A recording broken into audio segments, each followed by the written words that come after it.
Everyone, welcome to my YouTube channel. Today my topic is Kepler's law. ठीक है, आज हम लोग देखेंगे कि कैपलस लॉ क्या होता है. ठीक है, तो देखो यहाँ पे कैपलस लॉ ने, कैपलस एक साइंटिस्ट का नाम है जो आपका कौन सा ऑब्जर्वेशन था, आपका एस्ट्रोनॉमिकल ऑब्जर्वेशन, मतलब कि अंतरिक्ष में ऑब्जर्व किए थे. उस बेसिस पे इन्होंने 3 लॉ दिया था. फर्स्ट लॉ क्या होता है, लॉ ऑफ ऑर्बिट बोलते हैं. सेकेंड लॉ को बोलते हैं लॉ ऑफ एरियल वेलोसिटी. और थर्ड को बोलते हैं लॉ ऑफ पीरियड. मैं वन बाय वन आपको एक्सप्लेन कर रहा हूँ. ठीक है, तो फर्स्ट लॉ ये होता है कि ईच प्लानट, मैं लिख देता हूँ यहाँ पे, each planet revolves around the sun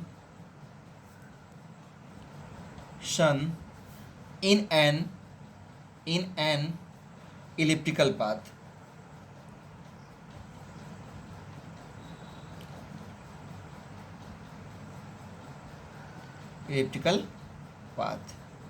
ठीक है, with the sun at one of the two foci. मैं बता रहा हूँ फोकाई क्या होता है, ऑफ द इलिप्स.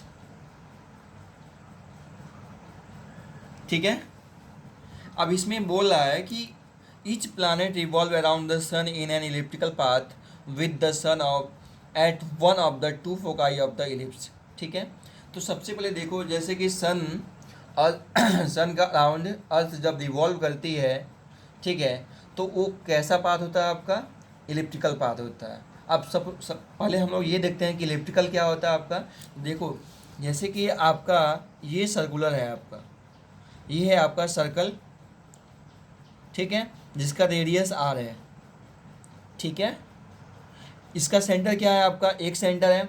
वैसे ही है, थोड़ा सा एडवांस वर्जन में जाएंगे हम लोग. तो देखो, इसका जो शेप होता है आपका इलिप्टिकल का, ऐसा होता है. इसमें यहाँ एक फोकाई होता है, एक यहाँ फोकाई होता है. इसको S1 बोल देता हूँ, यहाँ पे S2 बोल देता हूँ यहाँ पे. ठीक है, अब देखो यहाँ पे, यहाँ से यहाँ का जो डिस्टेंस होता है उसको बोलते हैं 2a बोल देते हैं यहाँ पे. और यहाँ से यहाँ तक का जो डिस्टेंस होता है इसको 2b बोल देते हैं. ठीक है, तो इसको बोलते हैं मेजर एक्सिस, और इसको बोलते हैं माइनर एक्सिस. हम लोग हायर क्लास में पढ़ेंगे कि इसके बारे में, मैथ में भी बहुत अच्छे से डिस्क्राइब किया गया है. इलिप्टिकल का एक चैप्टर ही है आपका. ठीक है, बट हम लोग को उतना मतलब नहीं है. हम लोग को इतना मतलब है कि इलिप्टिकल क्या होता है, इसके टू फोकाई कैसे होता है, बड़ा जो डिस्टेंस होता है आपका एक्स एक्सिस वाला, उसको मेजर एक्सिस किसको बोलते हैं. इसका डिस्टेंस ज़्यादा होता है उसको मेजर एक्सिस बोलते हैं. जो डिस्टेंस, जिसका वर्टिकल डिस्टेंस कम होता है उसको माइनर एक्सिस बोलते हैं. बट हम लोगों को इतना ही पता होता है. ठीक है, क्लास 9 के स्टैंडर्ड से. ठीक है, अब देखो यहाँ पे, each planet revolve around the sun in an elliptical path. ठीक है, जो भी प्लानट होगा वो सन के अराउंड में आपका रिवॉल्व करता है. उसका पाथ कैसा है, इलिप्टिकल पाथ है. With the sun at one, मतलब सन कोई आपका सेंटर पर या तो यहाँ पे हो या तो यहाँ पे हो. ठीक है, और जो आपका इलिप्टिकल पाथ है इस पे प्लानट है आपका. ठीक है, ऐसा नहीं कि दोनों पे सन है आपका, कोई एक ही सन ले सकते हैं, या तो ये चूज करो या तो ये चूज करो आप लोग, एज यू विश. ठीक है, तो यहाँ पे आप चूज करो तो यहाँ पे सन है. सन क्या रोटेट तो करता नहीं है, सन आपका एक कांस्टेंट पॉइंट पे रहता है आपका. ठीक है, अब उसके अराउंड में यहाँ पे जो प्लानट होता है ये आपका रिवॉल्व करता है. ठीक है, और यहाँ पे two foci of the ellipse. ठीक है, इतना हो गया. फर्स्ट इसको क्या बोलते हैं, law of orbit. Law of orbit मतलब क्या होता है आपका, जो प्लानट होता है वो आपका इलिप्टिकल पाथ में रिवॉल्व करता है सन का अराउंड. बस यही होता है फर्स्ट लॉ. अब सेकेंड लॉ की बात करता हूँ यहाँ पे. यहाँ पे ये होता है आपका सेकेंड लॉ, इसको बोलते हैं लॉ ऑफ एरियल वेलोसिटी. ठीक है, तो हम लोग देखेंगे लॉ ऑफ एरियल वेलोसिटी क्या होता है. कि देखो, इसमें बताता हूँ कि जब प्लानेट सन के अराउंड आपका रिवॉल्व करता है, वो आपका इक्वल टाइम में जो इंटरवल होता है, जैसे दो प्लानेट में बता रहा हूँ यहाँ पे, जैसे देखो यार, जैसे कि ये है आपका इलिप्टिकल पाथ, ओके। यहाँ पे 2 फोकाई है आपका, मैं यहाँ पे S1 बोल देता हूँ, यहाँ पे S2 बोलता हूँ, कोई एक फोकाई लेता हूँ, यहाँ पे A फोकाई है आपका, ठीक है। और यहाँ पे आपका प्लानेट है आपका, ये आपका प्लानेट है आपका, और ये आपका सन है, ठीक है। अब इक्वल इंटरवल टाइम में सपोज कि ये प्लानेट यहाँ से यहाँ तक गया, देखो यहाँ से यहाँ तक गया, सपोज कि यहाँ पे मैं बोलता हूँ यहाँ से यहाँ तक गया डेल्टी टाइम पे, ठीक है। डेल्टी टाइम में यहाँ से यहाँ तक पाथ गया, ठीक है। जो इसका एरियल होगा आपका, एरियल होगा, एरियल वेलोसिटी होगा इसका, एरियल वेलोसिटी, ठीक है। वही अगर पास में है तो देखो यहाँ पे, यहाँ से वही प्लानेट यहाँ से यहाँ तक चलेगा, ठीक है, सेम टाइम इंटरवल में। तो इसका डिस्टेंस ज़्यादा है, इसका डिस्टेंस कम है, ठीक है। मैं एग्जांपल लेता हूँ, जैसे कि ये है आपका स्कूल, सूर्या स्कूल है आपका, ठीक है। ये पॉइंट है आपका सूर्या के, कोई ये बाउंड्री है आपका, ठीक है। अब कोई बोलेगा कि बाउंड्री के आप यहाँ पे बाउंड्री पे आप लोग यहाँ पे क्या मूव करो, 2 राउंड आपका यहाँ पे घूमो, यहाँ पे तो 2 राउंड घूम दोगे यहाँ पे। सपोज कि 5 सेकंड में यहाँ पर 2 बार रिवॉल्व कर रहा हूँ यहाँ पे, ठीक है।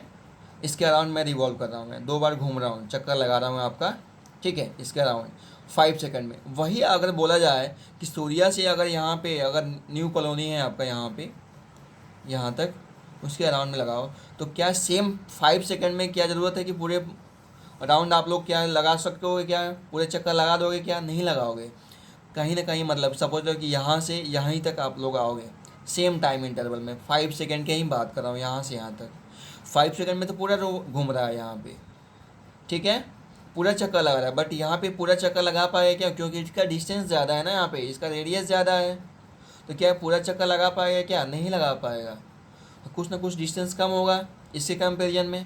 तो वही अगर ये पास है यहाँ पे, इस फोकाई के पास में जो है वो ज़्यादा डिस्टेंस ट्रेवल करेगा सेम टाइम इंटरवल में, इसका टाइम इंटरवल इसका टाइम इंटरवल सेम है, बट ये ज़्यादा डिस्टेंस ट्रेवल कर रहा है, क्यों, क्योंकि ये ज़्यादा पास में है, फोकाई के ज़्यादा पास में है ये। वही अगर फोकाई से दूर है यहाँ पे तो कम डिस्टेंस ट्रेवल करेगा ये, ठीक है। तो ओवरऑल जो बोलेंगे यहाँ पे, एरियल वेलोसिटी यहाँ पे रिमेन कांस्टेंट होती है, एरियल वेलोसिटी रिमेन्स कांस्टेंट। आया समझ में कि जो एरियल है आपका, यहाँ से जो एरिया है आपका, ये एरिया देखो, ओ S1 ओ बी देता हूँ यहाँ पे, और S1 C और D देता हूँ यहाँ पे, ठीक है। तो एरियल जो होगा आपका, एरिया होगा आपका S1 O B equal to area of क्या होगा, C S1 D, ठीक है, ध्यान रखना। तो इसका एरियल वेलोसिटी इसको बोलते हैं, एरियल वेलोसिटी रिमेन कांस्टेंट, ये हो गया आपका सेकेंड लॉ, ठीक है। अगर एक पॉइंट लिखना हो तो यहाँ लिखेंगे, the straight line joining the straight line joining,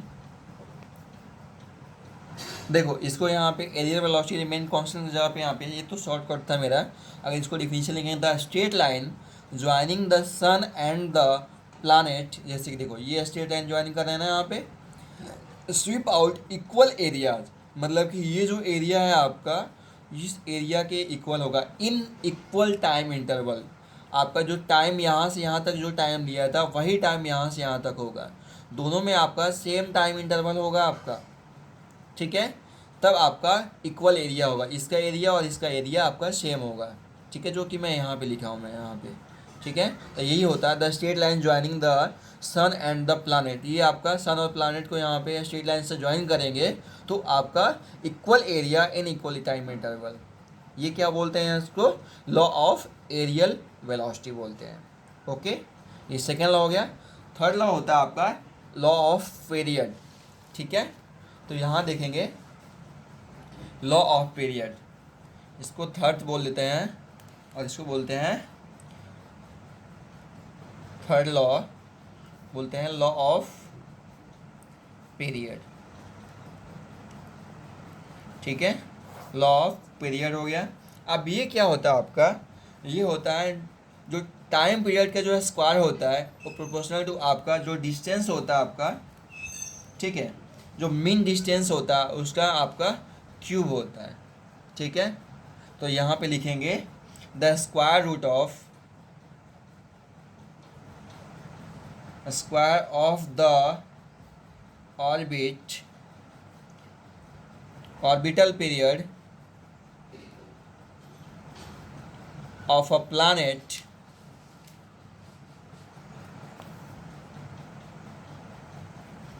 is proportional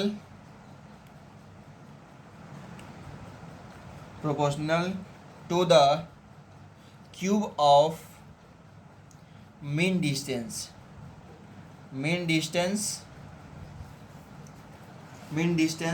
from the sun। ठीक है, देखो यहाँ पे the square of the orbital period, जो आपका जो पीरियड में जो प्लानेट सन का अराउंड आपका रोटेट कर रहा है, घूम रहा है, रिवॉल्व हो रहा है, आपका चक्कर लगा रहा है, तो उसका स्क्वायर होगा is proportional to the cube of mean distance. जो डिस्टेंस मैंने लिया था यहाँ से यहाँ तक जो डिस्टेंस लिया था उसका मीन लेकर के मीन करेंगे। ठीक है, जैसे देखो यहाँ पे मीन कैसे करेंगे, यहाँ पे ये डिस्टेंस है, ये भी डिस्टेंस है, इसका मीन क्या होगा, आपका मीन एवरेज निकालना तो आता है ना, तो उसका मीन करेंगे। मीन का जो डिस्टेंस होता है वो आपका क्या होता है, क्यू होता है, cube of mean distance from the sun. ठीक है, यही होता है आपका।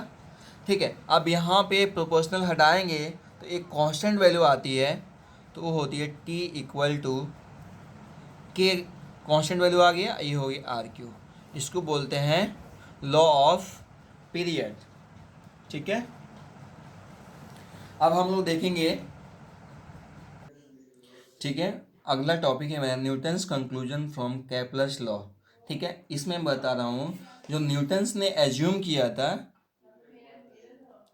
किया था जो प्लानेट होता है आपका, वो प्लानेट होता है वो आपका सन के अराउंड ये circular motion, approximate circular motion में घूमता है।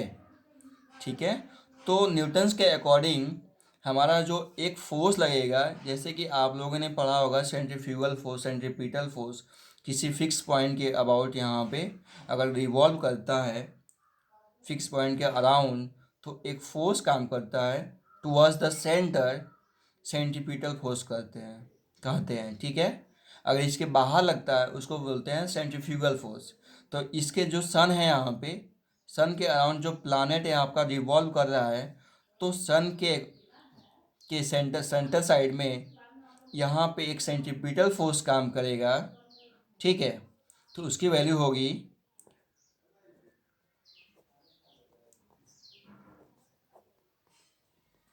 सेंट्रीपिटल फोर्स होगा, वो क्या होगा आपका F C equal centripetal force. ठीक है, वो वैल्यू आएगी आपकी M V square by are.